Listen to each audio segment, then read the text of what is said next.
దేవునికి మహిమ కలుగునుగాక. ప్రభువును రక్షకుడైన యేసుక్రీస్తు వారి శ్రేష్టమైన నామంలో దేవుని పిల్లలందరికీ నా శుభవందనాలు. అందరూ బాగున్నారు కదా? దేవుని మహాకృపను బట్టి దేవుడు మనతో మాట్లాడటకు దేవుని యొక్క ప్రేమ మరలా సిద్ధమైంది. దేవుని పిల్లరా, ఈ లోకంలో చాలామంది చాలా రకాలుగా మాట్లాడుకుంటున్నారు. ఈ మాటలు కొందరినేమో సంతోషపరుస్తాయి, కొందరినేమో గాయపరుస్తుంటాయి. కానీ మనుషుని మాట వల్ల మనిషికి ఉపయోగం లేదు. కానీ దేవుని మాట మానవ జీవితానికి గొప్ప ఉపయోగం ఉంది. అది ఏంటి? దేవుడు నా హృదయంలో పెట్టిన ఒక తలంపు, దేవుడు నాకు ఇచ్చిన ఒక ఆలోచన. లేఖనంలో పరిశీలన చేస్తే క్రొత్త నిబంధన గ్రంథము మత్తయి సువార్త 15వ అధ్యాయము 9వ వాక్యాన్ని చదువుకుందాం. 8వ వచనం. మత్తయి సువార్త 15వ అధ్యాయం 8వ వచనం. ఈ ప్రజలు తమ పెదవులతో నన్ను గనపరచుదురు, గాని వారి హృదయము నాకు దూరముగా ఉన్నది. మనుషులు కల్పించిన పద్ధతులు దైవోపదేశములని బోధించుచు వారు నన్ను వ్యర్థముగా ఆరాధించుచున్నారు అని యెషయా మిమ్మును గూర్చి ప్రవచించిన మాట సరియే అని వారితో చెప్పి. దేవునికి మహిమ కలుగునుగాక. ప్రియులారా, దేవుని మాట జాగ్రత్తగా విందాం. దేవుని యొక్క మాట జాగ్రత్తగా విందాం. దేవుని మాట జాగ్రత్తగా వింటే మీకు ఏమర్థమైందంటే, దేవుని యొక్క చిత్తాన్ని మీరు తెలుసుకోవచ్చు. మీ జీవితం ఎలాగుందో మీకు అర్థమైంది. మీరు ఎలాగా దేవునితో నడుస్తున్నారో కూడా అర్థమైంది. దేవునికి మీకున్న సరి సంబంధం ఏంటో కూడా అర్థమైంది. ఇక్కడ స్వయంగా యేసు ప్రభు వారు మాట్లాడుతున్నాడు. స్వయంగా ప్రభు అయిన యేసుక్రీస్తు మాట్లాడుతున్న ఈ మాటలో మొదటిగా ఆయన అంటున్నాడు, ఈ ప్రజలు తమ పెదవులతో నన్ను గనపరచుదురు. తెలుగు భాషలో వ్యాఖ్యానంలో మాట్లాడాలంటే నన్ను గౌరవిస్తున్నారు. వ్యాఖ్యాన పదములో నన్ను గౌరవిస్తున్నారు. ఎవరు గౌరవిస్తున్నారు? ఈ ప్రజలంతా మీ పెదవులతో నన్ను గౌరవిస్తున్నారు. పెదాలతో గౌరవించేది వేరు, హృదయంలో నుండి గౌరవించేది వేరు. భక్తికి ఒక తాత్పర్యం ఉంది. ఒక మనిషి బ్రతికుండగానే ఆ మనిషికి పేరుంటుంది, ఆ మనిషికి విలువ ఉంటుంది, ఆ మనిషికి లోకంలో సమాజంలో ఒక గౌరవం, ఒక విలువ ఉంటూ ఉంటుంది. అయితే మనిషి చనిపోయిన తర్వాత అతని జ్ఞాపకాలు మాత్రమే కనబడుతూ ఉంటాయి. కొందరు జ్ఞాపకాలేమో తరతరములు జ్ఞాపకం ఉంటాయి. కొందరు జ్ఞాపకాలేమో వారి తరంలోనే ముగింపులోకి వెళ్ళిపోతాయి, ఇక వారు జ్ఞాపకంలోనికి రారు. యేసుక్రీస్తు ప్రభువారు తరములు మారిన, యుగములు మారిన ఆయన జీవితమును గురించి అందరూ చర్చించాల్సిందే, అందరూ పరిశీలన చేయాల్సిందే. ఎందుకంటే ఆయన సజీవుడు. యేసు ప్రభువారు మన జీవితంలో మనల్ని పరీక్షిస్తూ ఉన్నాడు, మనల్ని గమనిస్తూ ఉన్నాడు. అసలు మనం ప్రభుతో ఎలాగ నడుస్తున్నాం,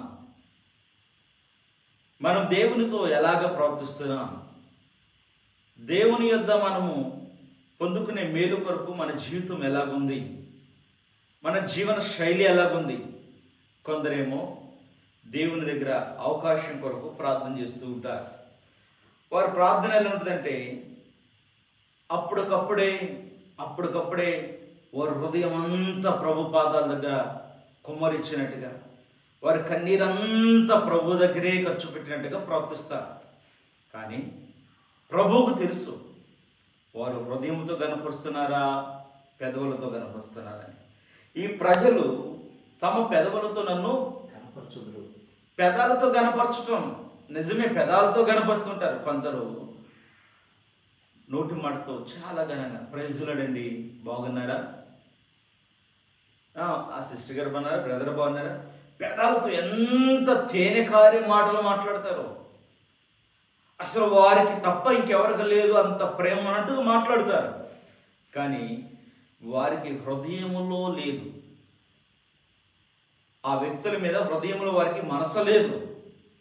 హృదయంలో మనసు ఉన్నట్టుగా, హృదయంలో ప్రేమ ఉన్నట్టుగా, వారు తప్ప వేరొకరు లేరన్నట్టుగా మాట్లాడుతూ ఉంటారు.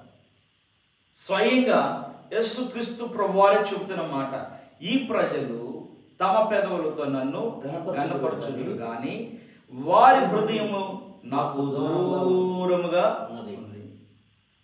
హల్లెలూయా, దేవుని స్తోత్రం. భక్తి రెండు రకాలు కనపడుతుంది ఇక్కడ.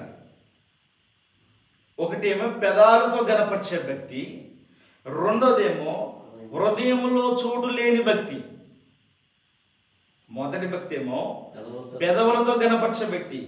సమాజంలో, సంఘములో అబ్బా సిస్టర్ గారు ఏం పరిచయం చేస్తారండి, సిస్టర్ గారు ఎంత భక్తి పరురాలండి, ఈ సిస్టర్ గారు కూడా అలాగే ప్రవర్తిస్తారు.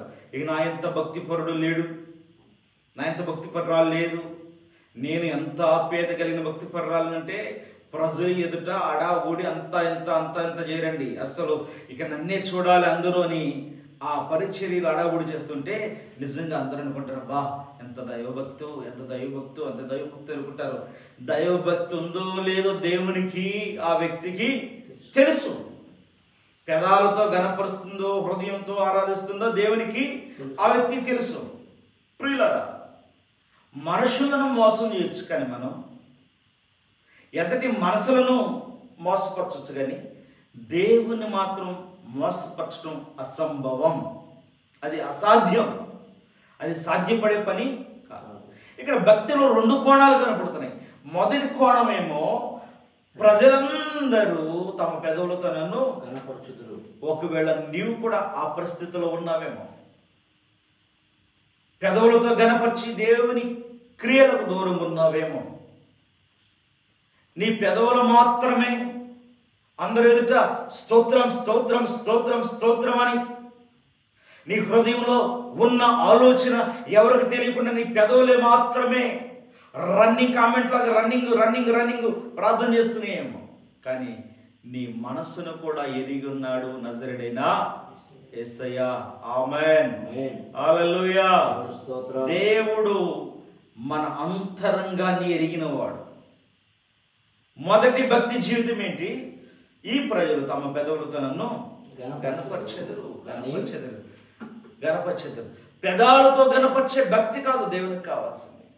ఆయనకి కావాల్సింది హార్ట్ఫుల్, హృదయానుసారమైన జీవితం, హృదయానుసారమైన ప్రార్థనా జీవితం, హృదయానుసారంగా దేవునితో ఆయనతో నడవటం ఆయనకి ఇష్టం. ఆమేన్, హల్లెలూయా. హృదయానుసారంగా నడవాలి. హృదయానుసారంగా ఒక భక్తుడు నడుస్తున్నాడు కొర్నేలు. దైవజనుడు అయిన పేతురుని పిలుచుకొని ఆ కొర్నేలు దైవ భక్తి కలిగి హృదయానుసారంగా దేవునితో నడిచేది. స్తోత్ర కలుగును గాక. కొర్నేలు ధర్మ కార్యములను, కొర్నేలు ప్రార్థనలను దేవుడు చూసి ఉన్నాడు, ఆలకించి ఉన్నాడు. దేవుడు కొర్నేలి కుటుంబాన్ని దీవించాడు. స్తోత్రం కలుగును గాక. హల్లెలూయా. ప్రియ దేవుని పిల్లలారా, కొర్నేలి వంటి ఆత్మ సంబంధమైన జీవితంలో నీవు నడిస్తే, కొర్నేలు వంటి ప్రార్థనా జీవితం కలిగి నువ్వు బ్రతికితే, కొర్నేలు పెదవులతో గణపరచలేదు, హృదయానుసారమైన ఆత్మ సంబంధమైన జీవితాన్ని జీవించాడు. కొర్నేలు యొక్క ఆత్మ సంబంధమైన జీవితం చాలా ముచ్చటైన జీవితం, చాలా చక్కని జీవితం, చాలా అద్భుతమైన జీవితం. అది వర్ణాతీతం కలిగిన జీవితం. హల్లెలూయా. దేవుని పిల్లరా, ఈ కొర్నేలు యొక్క జీవితంలో మీరు గమనించగలిగితే, మీరు చూడగలిగితే, దేవుని యొక్క ఉద్దేశమును ఎరిగి కొర్నేలు దేవుని యొక్క మాటకు దాసుడై బ్రతికాడు. దేవుని స్తోత్రం కలుగును. హల్లెలూయా. అపోస్తల కార్యములు 10వ అధ్యాయము మొదటి వచనం నుంచి, అపోస్తల కార్యములు 10వ అధ్యాయము మొదటి వచనం నుంచి చదవగలుగుతారా? Page number 112. ఇటలీ పటాలమనబడిన పటాలంలో శతాధిపతి అయిన కొర్నేలి అనే భక్తిపరుడు కైసరును, అతడును తన ఇంటి వారందరూ అందరితో కూడా దేవుని యందు భయభక్తులు గలవాడండి ప్రజలకు ధర్మము చేయొచ్చు ఎల్లప్పుడూ దేవునికి ప్రార్థన చేయవాడు. పగలు ఇంచుమించు 3 గంటల వేళ దేవుడు అతని ఎద్దుకు వచ్చి కొర్నేలి అని పిలుచుట దర్శనమంత తేటగా అతనికి కనబడను.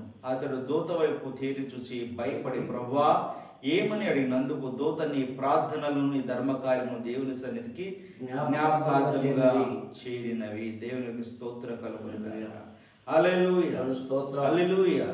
దేవుని పిల్లలారా, ఉద్యోగం చేసుకునే ఉద్యోగస్తులు ఈ ఉద్యోగం చేసుకునే ఉద్యోగస్తుడితో ఆయనకి ఏ భయం ఉందంటే యథార్థత కలిగిన ప్రార్థన జీవితం. ఆయనతో కాదు, ఆయన కుటుంబం అంతా కూడా యథార్థత. కుటుంబం మొత్తం కలిసి ప్రార్థన.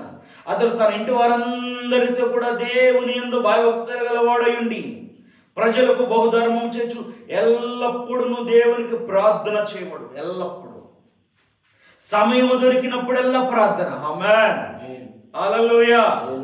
మనకు సమయం దొరికినప్పుడల్లా లోక సంబంధమైన ముచ్చట్లు, లోక సంబంధమైన పనులు, మనం చాలా చాలా బిజీ కదండి. లేనివన్నీ మన భుజాన వేసుకుని తిరుగుతూ ఉంటాం. సమయము నీకు ఉన్నప్పుడు ఆ సమయం పోనీక దేవుడు నీకు ఇచ్చిన దేవాలయంలోకి వెళ్ళి మోకరించి ప్రార్థన చేయి. నీ కుటుంబం కొరకు, నీ బిడ్డల కొరకు, క్షేమ స్థితి కొరకు ప్రార్థన చేయి. నీ క్షేమ స్థితి కొరకు ప్రార్థన చేయి. నీకు కలిగిన ఏదైనా ఉంటే ధర్మం చేయటం నేర్చుకో. దేవుడి రెండింటిని చూసి కొర్నేలితో మాట్లాడిన రీతిగా ప్రభు మనందరితో మాట్లాడును గాక. ప్రభు మనల్ని దర్శించును గాక. ప్రభు దూత మనల్ని దర్శించును గాక. ప్రభు దూత ఆయన మాటను తీసుకొచ్చి మనకి ఆశీర్వాదంగా పలుకును గాక. ఆమేన్. ప్రియ దేవుని పిల్లలారా, దేవుని యొక్క వర్తమానం నీకు కావాలని ఆశపడుతున్నావు. దేవుని సహవాసం సన్నిధి కావాలని ఆశపడుతున్నావు. ఆశపడ్డ నీ ప్రాణానికి నీవు ఎలాగుండాలంటే, నీవు కేవలము పెదాలతో మాత్రం దేవుని గౌరవించే వ్యక్తిగా ఉండకూడదు. ఎలాగుండాలంటే నీ హృదయముతో పాటు గౌరవించే వ్యక్తి. పెదాలతో గౌరవించేవారు దేవుని కట్ట హృదయాన్ని దూరంగా ఉంచారంట. వారి హృదయం నాకు దూరంగా ఉన్నది. మనుషులు కల్పించు పద్ధతులను ఏం చేస్తున్నారు? మనుషులు కొన్ని పద్ధతులు కల్పిస్తున్నారు. ఆ పద్ధతులే దేవుని యొక్క మాటలను చెబుతున్నారు. మనుషులు కట్టుబాట్లు కాదు నువ్వు ప్రకటించాల్సింది. మనుషులు పెట్టిన కట్టుబాట్లు కాదు సమాజంలో నువ్వు ప్రకటించాల్సింది. యేసు క్రీస్తు యొక్క అనుభవాన్ని నువ్వు లోకానికి ప్రకటించాలి. యేసు క్రీస్తుని కలిగి ఉన్న నీ అనుభవం, యేసు ప్రభువుతో నడుస్తున్నప్పుడు నీ అనుభవ జీవితం ఏంటో ఇతరులకు తెలియపరచాలి. మనుషులు కొన్ని కల్పనా కథలు, కొన్ని కల్పనా పద్ధతులు, వాళ్ళ సొంత నిర్ణయాలు ఎదటి వారి మీద ఉంచుతారు. ఈ ఎదటి వారు వారి సొంత ఉద్దేశాలకు లోబడిపోయి, అవునా ఎలా చేయాలా, అలాగుండాలా అని ఆ ఉద్దేశాలకి లోబడుతున్నారు. కానీ దైవవాక్యానికి, దేవుని మాటకు భయపడట్లేదు. దైవవాక్యము గొప్పదండి. దేవుని మాట గొప్పదండి. దైవవాక్యము, దేవుని మాట మన జీవితానికి ప్రాపకముగా ఆశీర్వాదం. ఆమేన్ చెప్పండి. ఆమేన్. నీవు ఆశీర్వదించబడాలంటే నీ హృదయములో దేవునికి ప్రథమ స్థానం ఉండాలి. నీ హృదయంలో దేవుని యొక్క ఆలోచన ఉండాలి. నీ హృదయంలో దేవుని వాక్యము స్థిరపరచబడి ఉండాలి. అప్పుడు నీ హృదయంలో ఉన్న ఆ దేవుని యొక్క వాక్యము నీ జీవితాన్ని మకరందంగా మార్చింది. అయితే ప్రియులారా, బోధించుచు వారు నన్ను వ్యర్థముగా ఆరాధించుచున్నారు. చాలు. ఏం చేస్తున్నారంట? మనుషులు కల్పించే పద్ధతులను బోధించి వ్యర్థముగా ఆరాధన చేస్తున్నారు. ఇది ఎంత దుఃఖకరము, ఇది ఎంత వేదనకరము. దేవుని వాక్యాన్ని నువ్వు అనుసరించి నడవాలి, కానీ మనుషుడు కల్పించిన పద్ధతులు ఎందుకు నువ్వు ఆచరించాలి? మనుషుడు నియమించిన నియమములకు నువ్వు ఎందుకు లోబడాలి? దేవుని నియమము, దేవుని వాక్యము. ఈ వాక్య ప్రకారం నడిస్తే నీ కుటుంబానికి మేలు, మన కుటుంబాలకు ఆశీర్వాదం. ఎందుకంటే మనము దేవుని పద్ధతిలో ఉన్నాము కాబట్టి. యెషయా గ్రంథము 29వ అధ్యాయం, పేజీ నంబర్ 591. త్వరగా తీయండి. యెషయా గ్రంథము 29వ అధ్యాయము 13వ వచనం చదువుతారా? ప్రభు ఎలాగా సెలవిచ్చున్నాడు? ఈ ప్రజలు నోటి మాటతో నా యొద్దకు వచ్చుచున్నారు, పెదవులతో నన్ను గనపరుచుచున్నారు కానీ తమ హృదయమును నాకు దూరంగా చేసుకుని ఉన్నారు. దొరకలేదా? యెషయా గ్రంథం 29వ అధ్యాయం, త్వరగతి 29వ అధ్యాయం 13వ వాక్యం. ప్రభు ఇలాగా సెలవిచ్చి ఉన్నాడు, ఈ ప్రజలు నోటి మాటతో నా యొద్దకు వచ్చుచున్నారు, పెదవులతో నన్ను గనపరుచున్నారు కానీ తమ హృదయమును నాకు దూరముగా చేసుకుని వారు నా ఎడల చూపు భయభక్తులు మానవుల విధులను బట్టి వారు నేర్చుకుని చాలు. చూడండి, ఇక్కడ చక్కని విషయాలు దేవుడు మాట్లాడుతున్నాడు. ఏమని మాట్లాడుతాడంటే ఆయన మన నిమిత్తము సాక్ష్యం ఇస్తాడు. ఏమని సాక్ష్యం ఇస్తున్నాడు? ఈ ప్రజలు నోటి మాటల చేత నా యొద్దకు వచ్చుచున్నారు. నోటి మాటలతో చెప్పుకొని అరే పలానా చోటుకి వెళ్ళొద్దామా, అంతర్భావం తెలియనిరు, హృదయంలో ఉన్నది బయటకు తెలియనిరు. స్తోత్రం చెప్పండి, ఎదురవుతుందా? హల్లెలూయా. హృదయంలో ఉన్నది బయటకు తెలియనిరు, పెదాలతో చెప్తారు అక్కడ దాకా ఇక్కడి వరకు వెళ్తాను.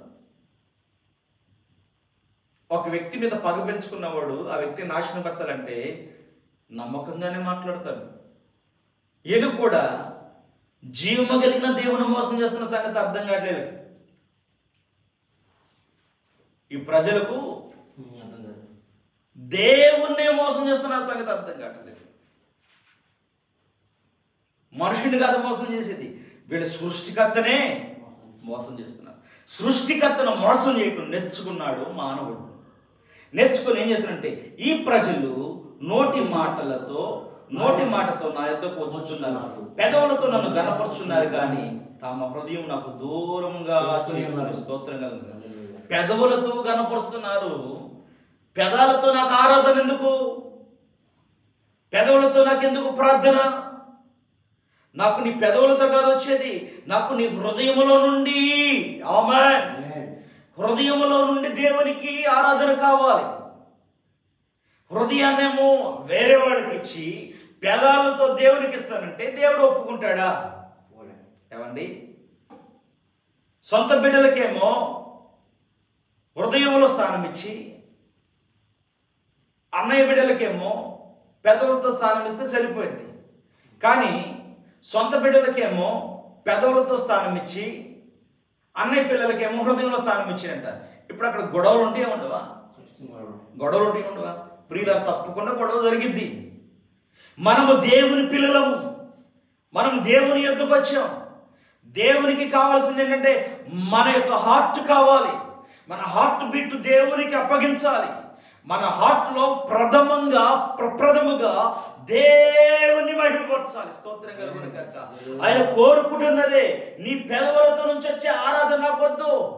నాకు కావాల్సింది ఏంటంటే మీ హృదయములో నాకు చోటు కావాలి. వారు నా ఎడల చూపు భయభక్తులు మానవుల విలువలను బట్టి నేర్చుకునినవి. స్తోత్రం కలుగును గాక. దేవుని ఎదుర చూపే భయభక్తులంట ఇవి మనుషులు కల్పించిన పద్ధతులను బట్టి నేర్చుకున్నాయంట. మనుషులను బట్టి దేవునికి భయపడుతున్నారు కానీ దేవుని బట్టి దేవునికి భయపడట. అందుకే మానవుడికి ఆశీర్వాదం ఆగిపోయింది.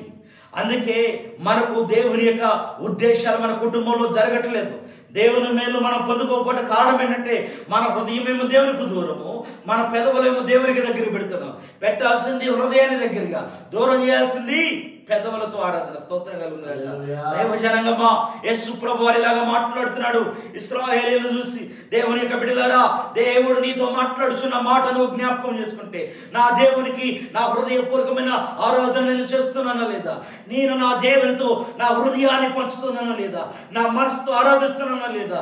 నేను పెదవులతో గనిపిస్తే నేను మోసగాడిని, నా ఎంత మోసగాడు లేడు అని నీవు గ్రహించి కొర్నేలు వంటి ప్రార్థన నేర్చుకుంటే దేవుని మహిమ కొర్నేలు కుటుంబాన్ని దేవుడు దీవించినట్టుగా మన కుటుంబాన్ని దేవుడు దీవిస్తాడు. దేవుని పిల్లరా, దేవుని వాక్యమును నువ్వు వింటూ ఉండగా, దేవుని వాక్యమును ఉపదేశమును నువ్వు వింటూ ఉండగా, దేవుని మాట ప్రకారము నువ్వు నడుస్తూ ఉన్నప్పుడు ఆ దైవ దీవెన నీకు ఎందుకు వస్తుంది తెలుసా?